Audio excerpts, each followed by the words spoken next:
I'd now like to introduce Mike Wittenstein. We're really glad to have Mike with us today. He's an experienced service designer, a consultant, a speaker. Mike's first exposure to customer experience came at IBM, where he served as an executive consultant.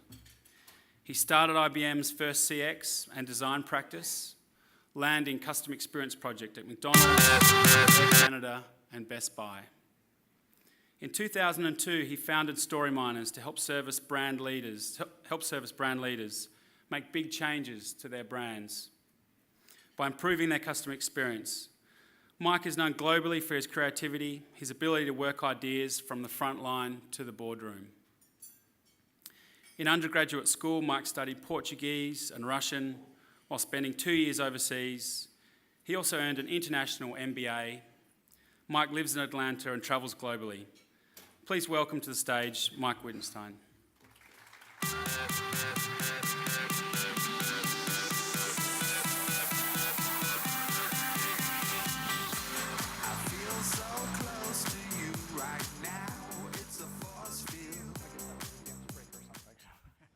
I had an introduction that I wanted to share with you, but I think I'd like to change that a little bit. That was such a powerful message. I think we owe Justin and his message a round of applause. That was terrific.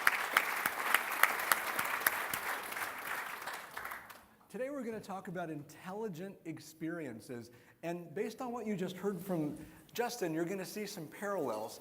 Instead of dealing with let me get past all this stuff here. Instead of dealing with some of these large macro issues, I'm going to give you some examples and a little bit of a formula that you can start to apply right away to make your bottom line better, as well as make the planet a little bit better, safer, more profitable, more enjoyable. The basic idea is this. You've heard of design thinking. Design thinking is a way of looking at the world that gives all the different players more of what they want. Experience design is the place where customers and employees and business processes come together. If you can delight customers, engage your employees, and bring more profit to the business at the same time, you're going to generate solutions that can work for the long haul and that people will use to start to change some of their behaviors. Because we've got so many options now. The trick is to get people to try something a little bit different and then stick with it. So I see tremendous connection between what Justin said and what we'll be talking about today. Let's start off with a definition of customer experience. I believe it's everything that a brand does for its customers. Those are all the good things. They are nice to you, they save you time, they save you effort, they treat you politely, they give you what you need. Minus everything your business processes do to them. Just in the last few days in this amazing country of Oz, of being here in Australia, I've had so many amazing experiences. And I've had a few standout things that are just kind of petty and make me waste my time and things like that. And that's what I mean by doing things to your customers, making them wait, and entering the same information over and over. So the good things minus the bad things and everything that you feel as a result of that are all part of the customer experience. It's not just numbers. It's not just the greeting. It's not just, the nice bottle of wine that's in your hotel room. It's everything all together. If you buy something online and you want to return it to the store, you need to be able to do that. If you get something for $2 here and you go over there and it's $10, what's the point? I see somebody taking pictures, which is wonderful, but you'll also be able to get copies of all the slides later if you like. So you can do both if you like. When I was in college, back in 1980, at the end of the Cold War, I was lucky enough, some people say lucky is not the right word, to be an exchange student in Moscow. And I wanted to share a story with you about what it was like in Moscow. I would take in 20 degree below weather, that's like 20 minus Celsius. By the way, when they tell you the weather in Russia, they just say it's 20 degrees, but it's always below zero. They just leave out the negative part. So we were in our clothes and we'd pop up from the metro stop and we'd go over to our favorite little pierogi stand, one of those little meat pie things, and we'd stand in line to place our order. And then we'd stand in another line to pick up our food. And then we'd stand in another line to pay for it, okay? And at the end of the day, what I thought was so amazing is they had this brand new Svita brand, Swedish cash register with all these buttons and LED displays. Now this was in 1980, okay? You can do that on your cell phone today. But it was absolutely amazing that she had this cool register, but she checked everything on the abacus to make sure that the math was right. Little old babushka. And now, the way you take an order is so different. You just kind of swipe the order. But what's interesting is what happens behind the scenes, because not only are you eliminating the hassle of having to do the calculations, you're saving time, and what else is going on? You're queuing up all of your transactions and you're able to report them live to your distribution centers so you never run out of product. You can also do all your market research right there. So what happens is we do these new things and you can piggyback all kinds of other ideas and other initiatives right on top of it. That's a big part of customer experience and a great way to create some of the extra value that Justin was talking about before. So we're going to go over a few different ways that technology and customer experience together can make your businesses, make your causes and your organizations and your lives a little bit better. I'm going to throw a lot of stuff at you right now. If you want to raise your hand and ask a question, feel free. It's a medium-sized room, but I think we could turn it into a conversation. I hope you find some value in what you're about to hear. Improving service. Apple Computer's biggest contribution to the world, in my opinion, has been to set the standard for customer experience. When it started its retail years ago, everyone thought that not only was the retail experiment going to fail, but that Apple was going to go out of business because it had no, insert your favorite expletive, clue about what it was doing. It turned into the world's #1 retailer on a number of different measures. They've got a zillion locations. Their sales are $4,600 per square foot. The only retailer I've heard that beats that is Harry Winston, the diamond reseller. The #2 brand in the world is at about $2,200. Your Kohl's and other brands like that, Myers and the like, are probably in the hundreds of dollars. What a huge difference. They turn their inventory not 5 times a year, but 5 times a month. Their stores are generating $100 million in sales. It's been absolutely phenomenal. Some of the things that Apple Computer does differently, this is part of the design thinking, is they check people in. They don't wait till you're at the register and ask you the silly question that they do at my grocery store. Did you find everything you needed today?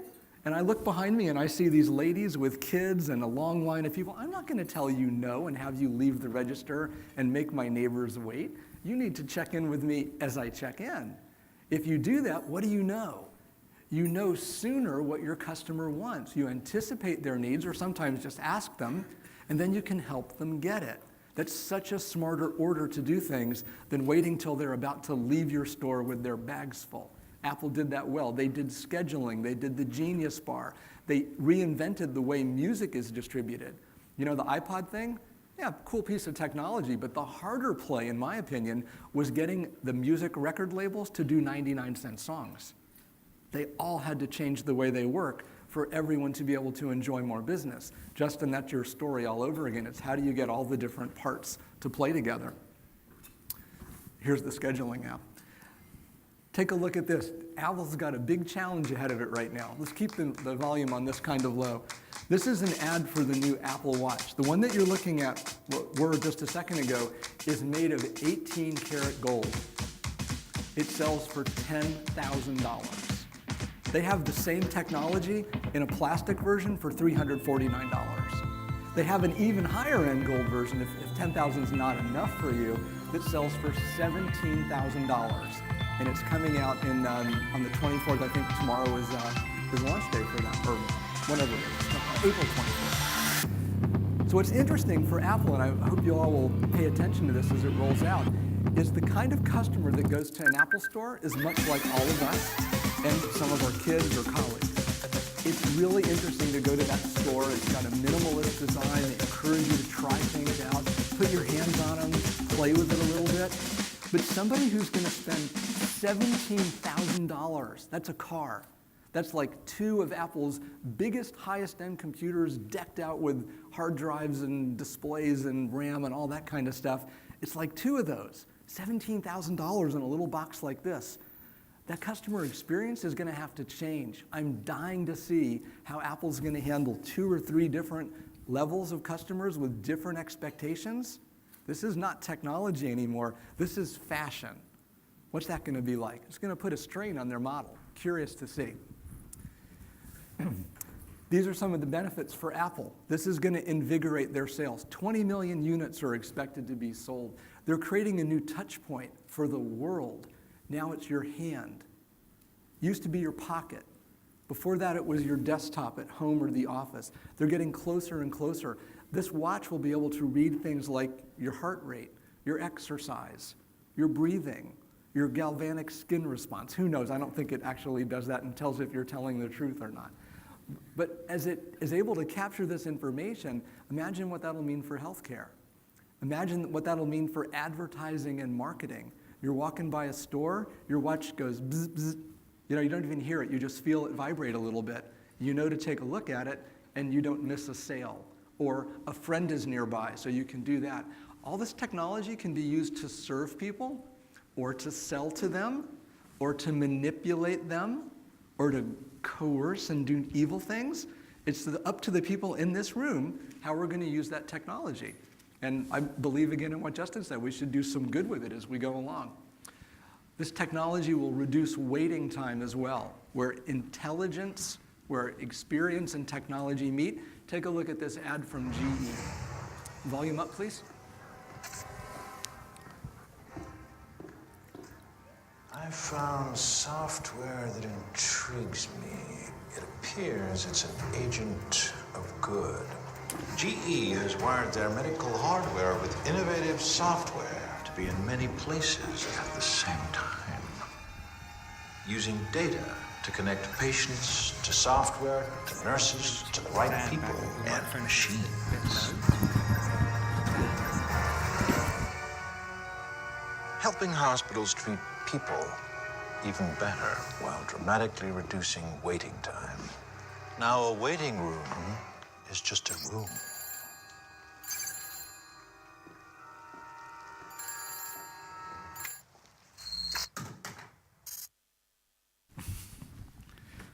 So what happens is all of these GE devices, on their own, they do some pretty powerful things. But when you connect the MRI machine with the electronic patient record and you know where the patients need to be and where their rooms are and where the equipment is, you can optimize all the different parts of the system at one time so you eliminate the lines. It's exactly what Uber's done for transport. They've made it more efficient. We've got more drivers, we know where they are, they route the best one, everybody kind of votes. It's a smarter, more intelligent system, and it yields a better experience. What GE is getting in terms of public good is, would you like me to raise my voice a little bit so we get less echo? All right, great. If I start to lose my voice, just you guys go like this and I'll pick it up again. So they're getting fewer medical errors. Every day in the United States, this is a shocking statistic, but enough people die from medical errors to fill a 747 and land it in a crash. You know, when you think about it, that's kind of terrible. You crash a 747 with all these live people on board that are now dead? Ugh. But that's how many people are dying due to medical error, which is the #1 most preventable disease in the world. So they're getting some much better efficiencies, better service and less waiting. So again, that holistic view is what really matters. Mayday. Thank you for pressing the Mayday button. How can I help you? Whoa, who are you? I'm Amy, a tech advisor for your new Kindle Fire. I didn't realize I'd get a live person. Yep, we're here 24/7. We can draw on your screen and even show you how to use different features. So I can just press the Mayday button and you're here to help? Hit Mayday and I'm coming to the rescue. Amy, I like you. Aww.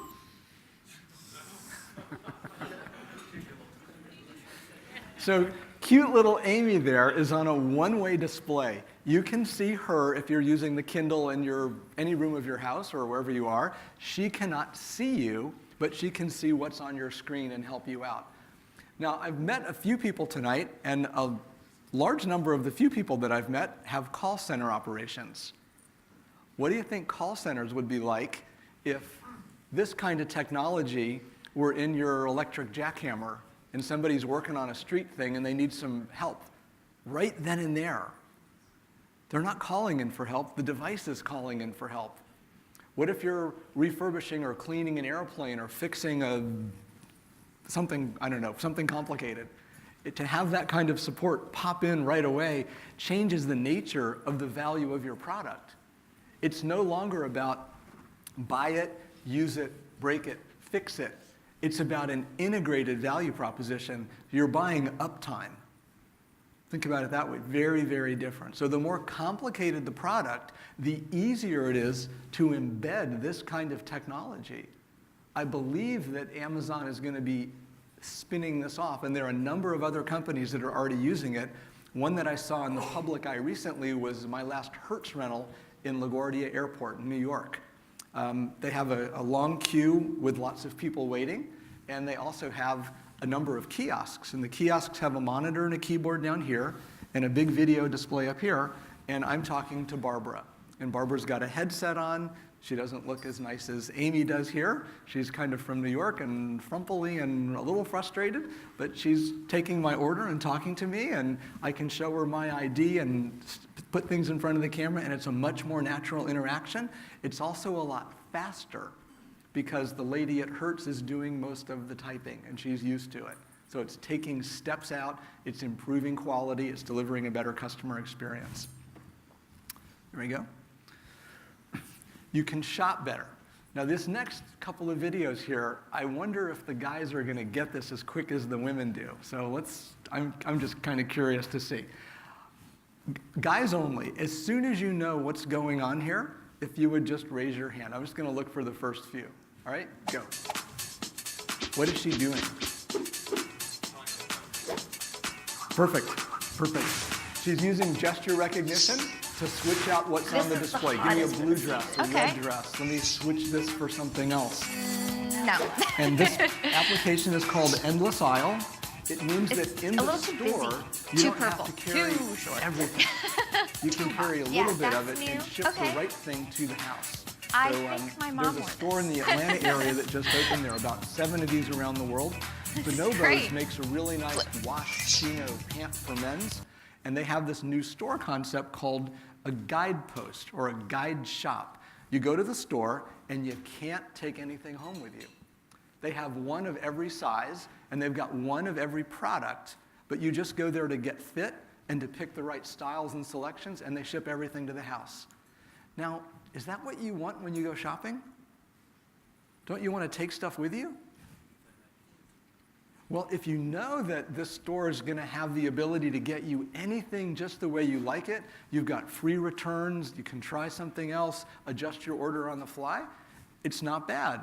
If you were expecting product from a Bonobo's guide shop, you'd be disappointed.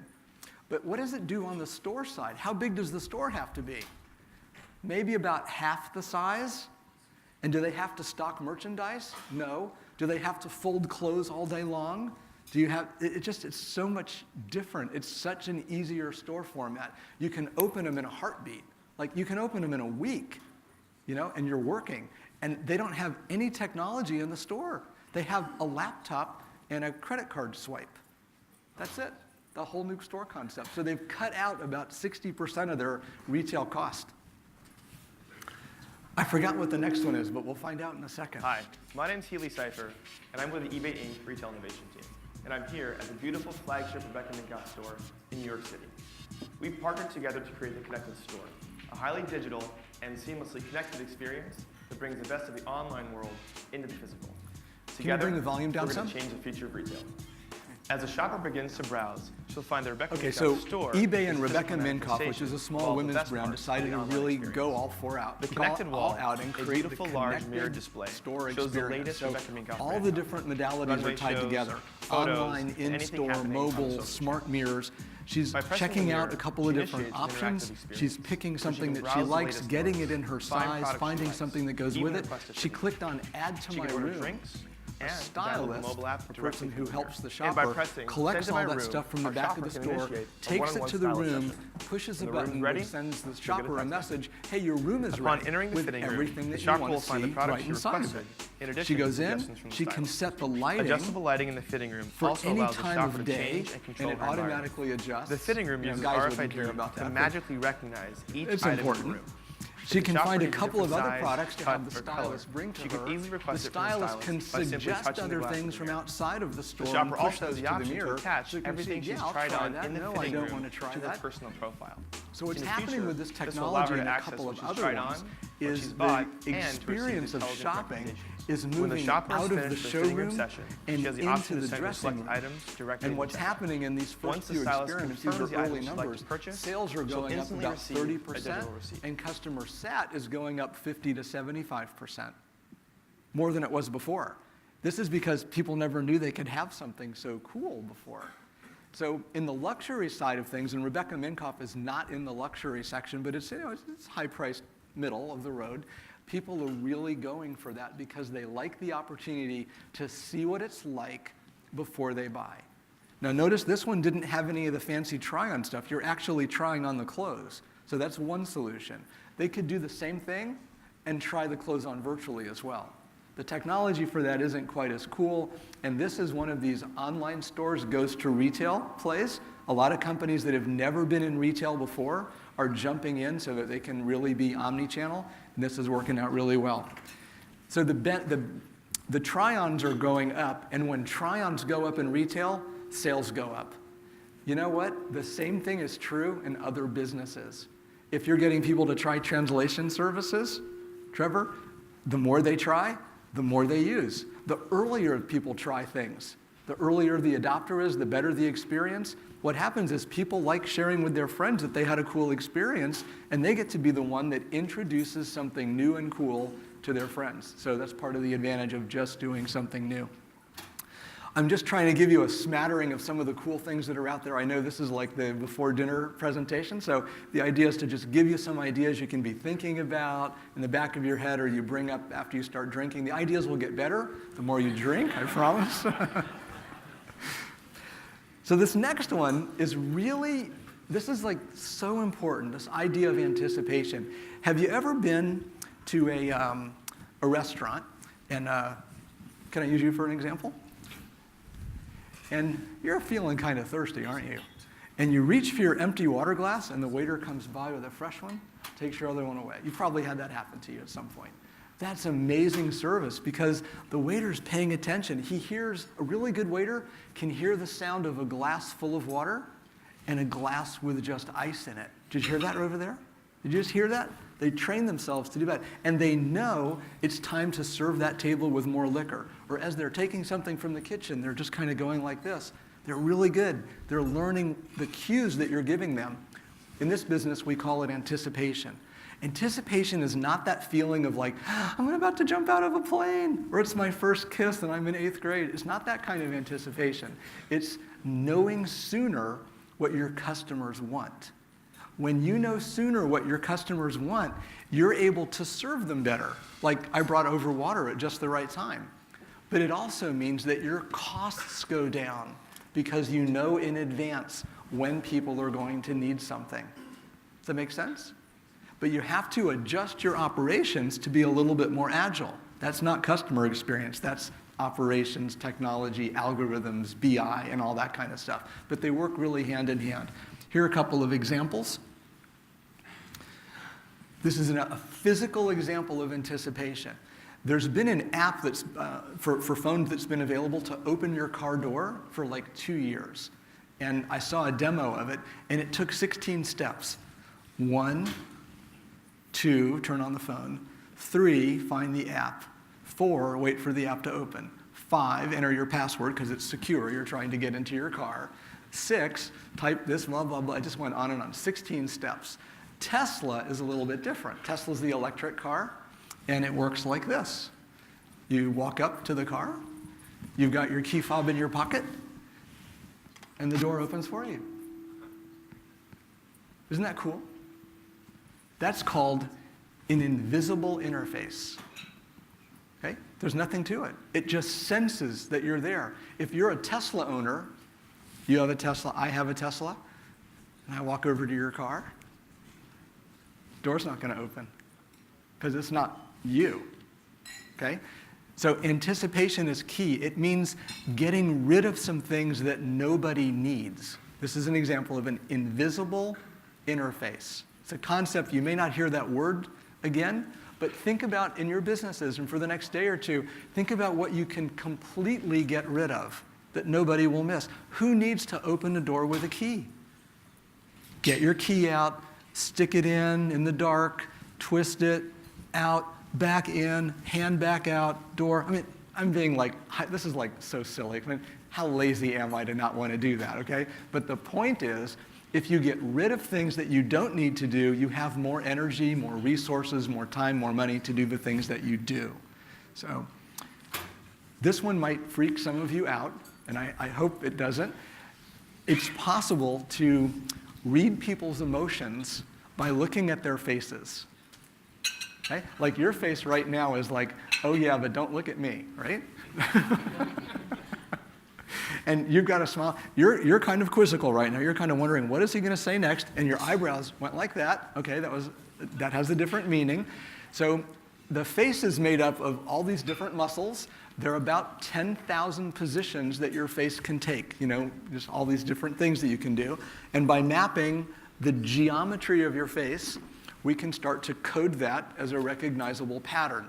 Now, this work is not done by me. It's done by some much smarter people. But watch what happens to the graph as this lady, a professional actress, changes her facial expressions. I may be out of battery here. Can you push Here's the... fear. There we go. Okay. Disgust. And I noticed your smile went up there after exactly. you got scared. Exactly. So, and with disgust, this signal can give information about whether somebody's liking what they're seeing. And sometimes people just contract the levator muscle here, and they don't even realize they're doing it. So I'll show that if that's in the teal there at the bottom. Let's go down on the I'll sound, just please. Contract. Right.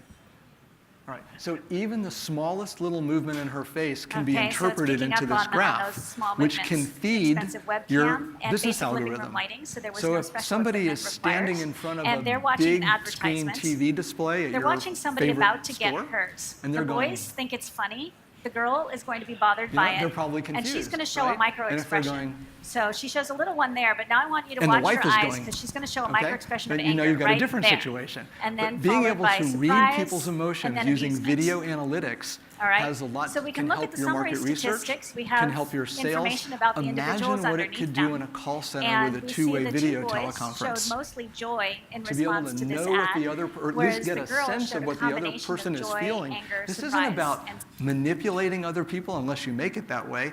It's about building bridges so people can understand each other better. Have you ever met somebody that you just didn't quite click with, but later in the evening, that's like, wow, they're really a cool person, and you enjoyed spending time with them. You got through those barriers. This kind of technology can give market researchers some amazing information early about better launches for products. It can give customer support and salespeople a lot better information about how to deal with somebody, to give them a better experience and better service. This stuff can be embedded into your phone. Okay? Phone service again. Just, it's amazing what we can learn. So this is about anticipation. All right, next one, supplying context. Context is about understanding the what, why, how, and where of things so that you can make a good estimation or understanding of what's happening. This one's going to talk about beacons. How many people are familiar with the idea of a beacon or an iBeacon? Okay, about half of the room. Take a look at some of these examples right here. When you do, what I'd like you to be thinking about is how a beacon might improve your business, your products and services, or simply when and where could it improve your day? How can some of the things that you see here be adjusted for what you do to deliver a better experience, better service for your customers? Okay, here we go. As you walk, your eyes process terabytes of information about the world around you.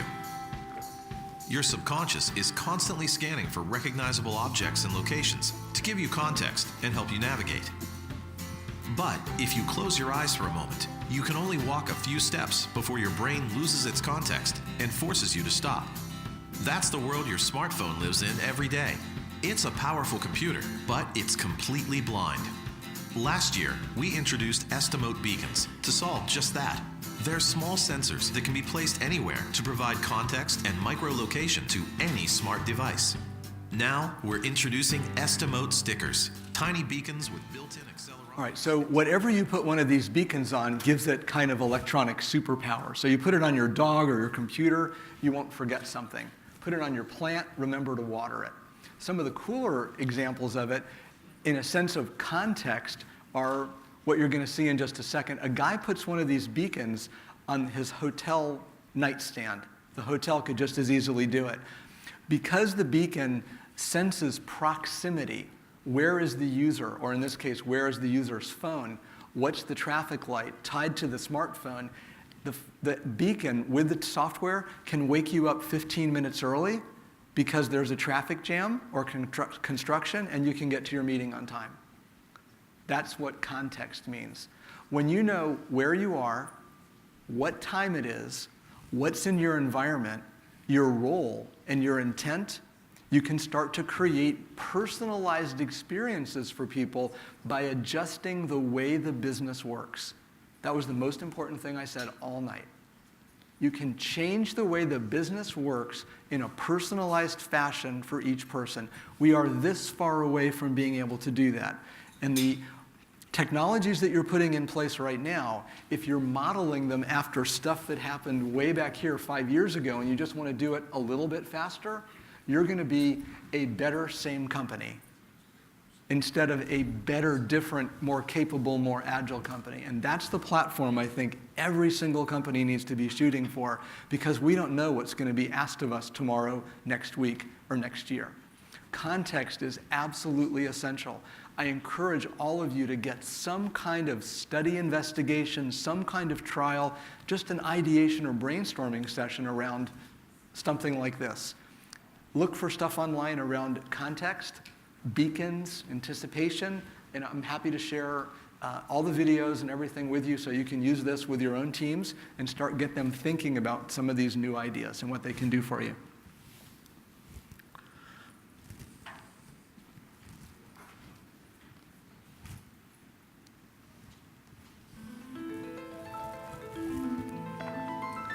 Corning is a company that makes the glass in the wall, the glass on your phone, the glass in this monitor right here. Let's go down on the sound, please.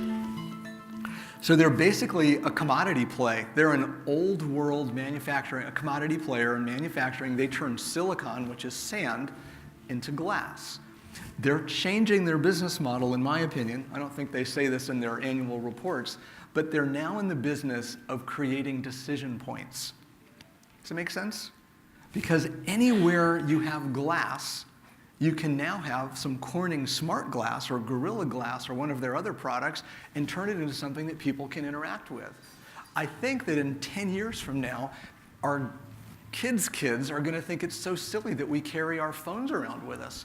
Why do you lug all that stuff with you when you can just walk up to a wall, put your palm on it, and everything you need is right there, and it's private and secure, and you can get things done? You're laughing, but you're laughing because that might be true, okay? Think about it. You're going shopping, you're buying a car, and you just swipe the table, and all of a sudden, all of your options and your finances are there. You're in the hospital, and the doctor talks to you about something, and you get a chance to look at your scan, your MRI or something, and you can talk about different things, and he can call a specialist, and they can talk to you. That becomes a point of decision. And what does that mean for those of you that are in software, in call centers, in business design, in strategy, in finance? The way we do things on the back end of a business to accomplish the scenarios that you just saw, that stuff has to change. Your ability as an individual, as a company, as a leader in your organization to make things machinate quickly enough to be able to consider these things even possible is your biggest challenge. You're going to hear from my buddy Steve Simpson. Where's Steve? There's Steve. Steve specializes in culture, and I've learned so much from him. Culture is a really big play in this customer experience world, as you'll see. But this stuff is all these things are here today. And it's how much of it you want to use, how bold can you be. Part of being successful at that is going to be how well you tell your story and how well you get people to believe in your ideas. This Corning example that you just saw, even without words, wasn't it very convincing? The things that you saw in there that made it work were actors who were having real emotions. The little girls changing the color of the car, the teachers, but the students were authentically engaged while the teacher was doing stuff. And there was some funny stuff going on in there as well, plus serious stuff like in medicine and surgery. The better the example that you can give people, the easier it is for them to step into the story. That's a Disney phrase about keeping the story alive for Cinderella or for Star Wars or whatever all these other little furry creatures are, and making it work. All right, so every place becomes a decision point, and the story that you tell is all about people and feelings. You don't talk about the tech. You don't talk about how the sausage is made. You talk about how you'll have a full belly. That's the challenge on the experience side. All right, so what I'd like you to do with all this information is spend the rest of your time here just thinking about it, and you're going to have plenty of other wonderful speakers. Stand in your customer's shoes. Stand in your employee's shoes. For a second, let your brain stop worrying about numbers and incentives and all the things that you're asked to do and that you're paid to do. But think like another person. Try to see the world from their perspective and then see what they see. If you're checking into the hotel, what does the customer see? You might be doing a great job behind the desk at this hotel, checking everything in and getting it as efficiently as possible, but the customer's saying, my gosh, man, why can't I just walk to my room with my phone? Why do I even have to check in? Why isn't there an app for that? And why can't my phone be my key?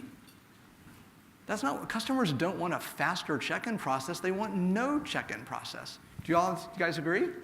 Yeah. Yeah. All right. Invent something. Now to me, this is a really interesting part. If you invent something as a leader, what is everyone else going to have to do? Follow your lead. Why don't you get into the business of making inventors? Don't invent yourself. Let the people around you do the invention. Spur them on to come up with some ideas. All it takes is a meeting.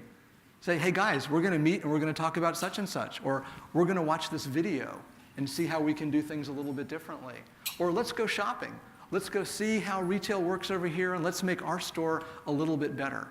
Or today we're going to focus on augmented reality when we can hold up a screen and see something on the screen that's not in the real world, those kinds of things. So just start with a little innovation and let that get under people's skin, and all of a sudden they're going to end up liking their ideas, because people love their own ideas more than anything in the whole world.